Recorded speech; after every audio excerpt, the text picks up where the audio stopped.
Bonjour. Bonjour. J'espère que vous allez bien. Ouais, bah écoutez, on espère que vous allez bien. Aujourd'hui, alors on va analyser le trailer de Star Wars, le dernier trailer qui est sorti il y a une semaine. On a maté 4 fois. Non, c'est la troisième fois qu'on retourne cette vidéo. Okay, c'est la troisième fois qu'on retourne ouais, cette vidéo. La troisième putain de fois qu'on retourne cette vidéo. Donc on en a marre. On va pas chipoter. Allez, on lance le trailer. Ah ouais. Paf, allez, on le regarde, c'est parti. C'est un instinct.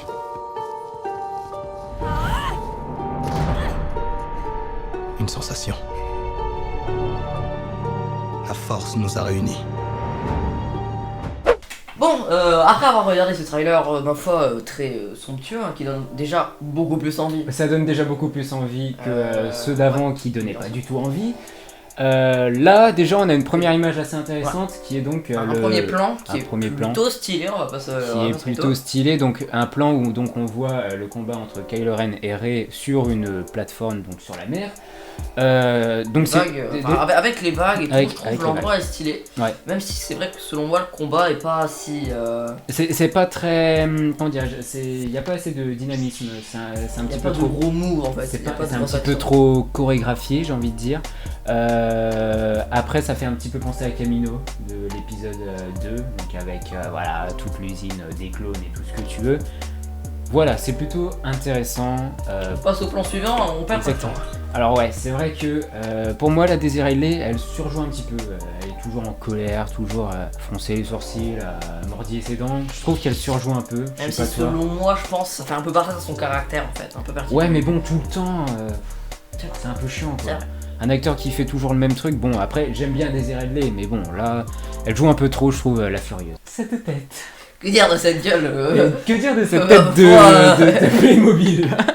Bah foi très particulière, ouais. Avec cette espèce de blouson quechua là. Enfin je sais pas trop, je sais pas où est-ce qu'il a acheté, mais bon. Ouais. Donc Kylo Ren, c'est pas compliqué les gars. Donc c'est le seul personnage pour moi qui mérite d'aller voir le film, tout simplement parce que c'est le seul personnage qui a une intrigue, qui a encore du développement de personnage. Contrairement aux autres qu'on a complètement oubliés, hein, Rey, Poe et même Finn. On s'en fout un petit peu, même si Rey, il y avait eu toute une intrigue avec ses parents dans l'épisode 7 et puis on a complètement mis ça de côté, enfin pas vraiment dans le 8 puisqu'on nous a mis dans la gueule comme quoi ses parents c'était personne.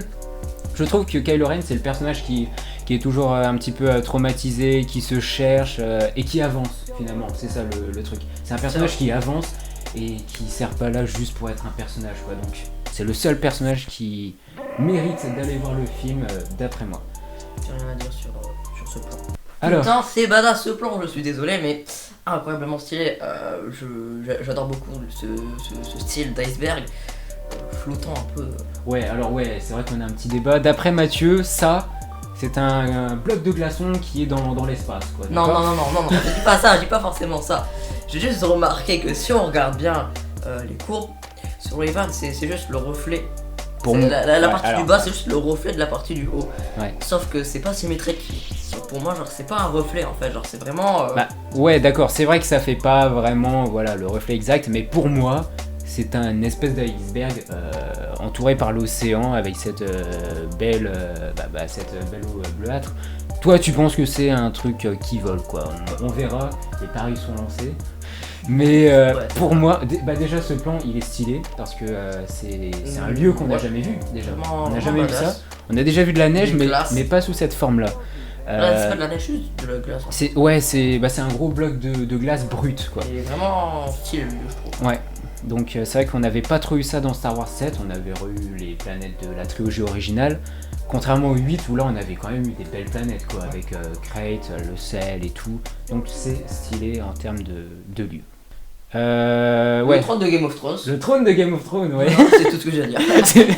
Alors moi non, moi je trouve ça intéressant parce qu'on voit enfin un aspect un petit peu histoire avec un grand H de Star Wars. On voit qu'il y a eu du vécu, j'ai envie de dire, avec ce trône.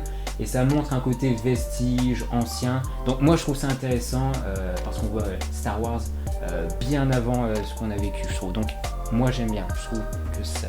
Voilà. Plan impressionnant. Très badass.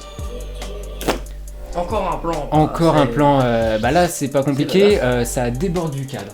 Il y a des vaisseaux partout, le Faucon Millennium en première ligne qui a l'air de diriger tout toute l'Alliance. Donc voilà, là on a vraiment une image assez badass et imposante. Même si c'est une petite incohérence d'après moi avec Star Wars 8 sur le fait que apparemment il y avait que 40 types qui étaient encore dans un vaisseau. Là on a carrément une armée. Voilà, après... C'est trop genre, c'est une armée mais il y a 40 vaisseaux seulement. Faut les compter les vaisseaux. Non, commence pas s'il te plaît. Non bon allez vas-y, on regarde la suite. Mais l'étoile noire. Ouais, selon moi c'est l'étoile noire là. On avait déjà débattu là-dessus. Un morceau de l'étoile noire. Pour nous c'est c'est un bout de l'étoile noire. On connaît un petit peu l'arc l'arc de... L'arc de triomphe. L'arc de triomphe, exactement. My friend. Bon, Alors, c'est 3PO qui va être shooté dans le 9. Ouais, je pense avec ses que yeux rouges. Je pense. Non, moi je pense plutôt genre qu'il va se sacrifier. Ouais. Plutôt qu'il va juste se shooter la gueule quoi, voilà. Non mais voilà, je pense qu'il va se sacrifier. Ouais. Comme tu l'as dit, à mon avis, il doit avoir des données ultra top secrètes. Je pense qu'il y a un truc qu'ils vont aller chercher dans sa tête, ou alors qu'ils vont mettre dans sa tête qui va faire qu'il va lui arriver une cochonnerie. Voilà, après on peut pas trop en débattre là-dessus, mais en tout cas c'est une intrigue intéressante à l'histoire, ça c'est sûr. Plan très stylé ce travelling en arrière quand même je trouve, non? C'est vrai, avec tous les soldats qui tombent. Ce merveilleux plan. C'est Tatooine bordel. Ce n'est pas Tatooine. C'est Tatooine, mais Ce si. n'est pas Tatooine déjà. Attends.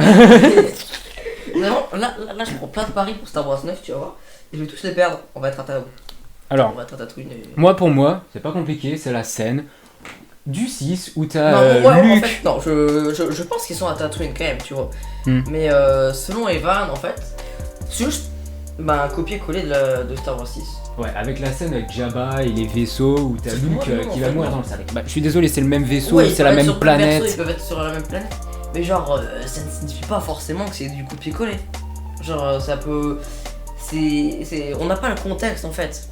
Faut voir le film pour savoir. D'accord, oui, ok, mais en tout cas, à premier coup d'œil par rapport à l'image, c'est assez. Voilà, c'est assez. Ouais.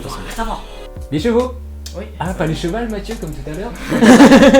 Alors. Des chevaux. Donc.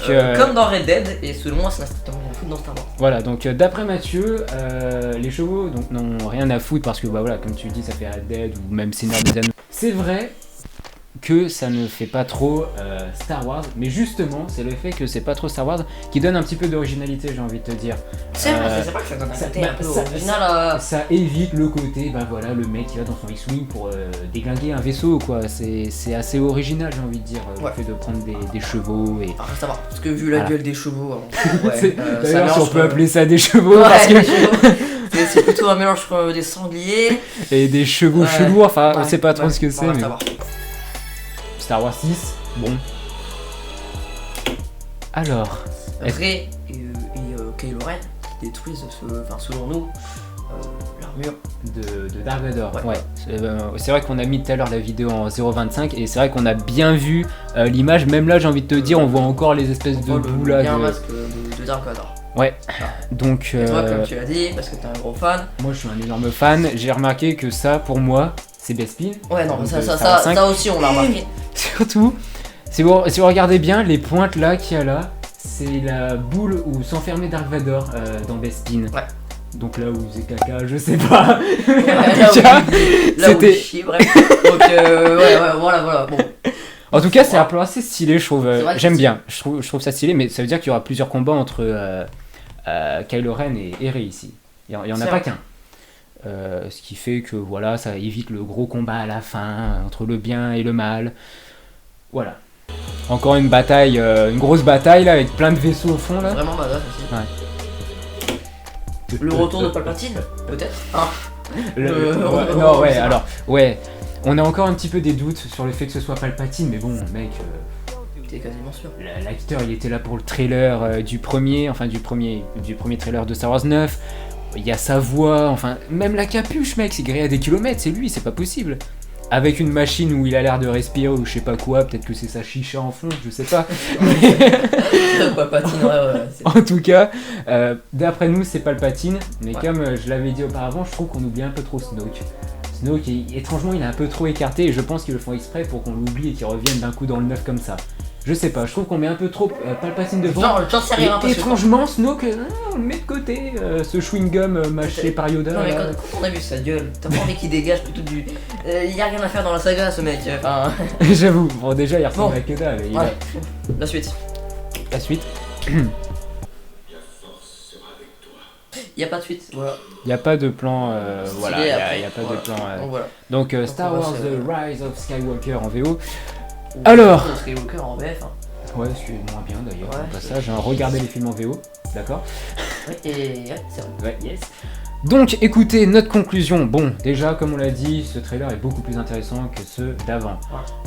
Il donne moins envie que lorsqu'on avait vu les trailers du 7 et du 8. Moi je me souviens, alors qu'on oui, mais sorti les trailers du 7 et du 8. Comme c'est la 4ème fois que je le dis, mais bon, je m'en bats les couilles. Star Wars 7, il y avait tellement une hype que oui, on était tellement hypé à voir la suite, donc... Après on a eu le résultat quoi, mais... Donc ouais, c'est vrai que ça va être difficile pour Star Wars 9 de remonter la pente. Ouais, parce que c'est d'ailleurs la question que beaucoup se posent, c'est est-ce que Star Wars 9 va quelque part sauver cette postlogie? Donc cette troisième trilogie de Star Wars. Pas ouf, hein, vraiment. Ça va être dur les mecs. Star Wars 8 c'est un peu de la merde hein, quand même. C'est un petit peu dur. Le 7, bon alors le 7 c'est un copier-coller du 4, ok, mais au Pour moins moi, il y avait une histoire. Le 7 moi je le trouve passable en fait. Oui il est passable, je suis d'accord, il est passable. Mais au moins il y avait une histoire. Le 8, le gros problème du 8 c'est que il n'y a pas d'élément majeur. T'as pas l'impression de regarder un élément majeur de l'histoire, tu sais, t'as l'impression de... un trou. T'as l'impression qu'il y a t'as l'impression de stagner en fait, genre t'avances pas dans l'histoire. Bah, disons qu'il y avait un point A, c'était le 7, et le point 8, bah c'est pas le point B, c'est le plan A en fait. Il n'y a pas d'élément majeur. De quoi tu parles là? Putain mais on n'est pas en maths. Non mais ce que je veux c'est dire... toi qui me fais des comparaisons maths là, parle correctement putain. Bon, ce que je veux dire tout simplement, c'est que dans le 8, il n'y avait rien, il n'y avait aucun élément majeur pour quelque part signer cet épisode. Là, le 9, ça va être dur déjà de se rapprocher au personnage. Parce que comme on l'a dit, à part Kylo Ren, bon les personnages, on n'a pas trop envie de s'y attacher. D'ailleurs, si l'un d'entre eux meurt, je veux pas pleurer, ça c'est clair et net. Je veux pas ressentir d'émotion pour quelqu'un. Oui, bien sûr. Là, c'est clair et net. Poe qui meurt, j'en ai rien à foutre. Hein? Non, bon, bref, voilà, ça va être la fin de cette vidéo. Voilà. T'as pas d'autre chose à dire? Bah écoutez, si, dites-nous quand même dans les commentaires ce que vous pensez de Star Wars 9, si oui ou pas il va sauver cette trilogie. N'oubliez pas le pouce, donc écoutez, abonnez-vous, partagez la vidéo, la chaîne, tout ce que vous voulez. Et sur ce, les gars, on se retrouve pour une prochaine vidéo. Ciao. Au revoir. Do that.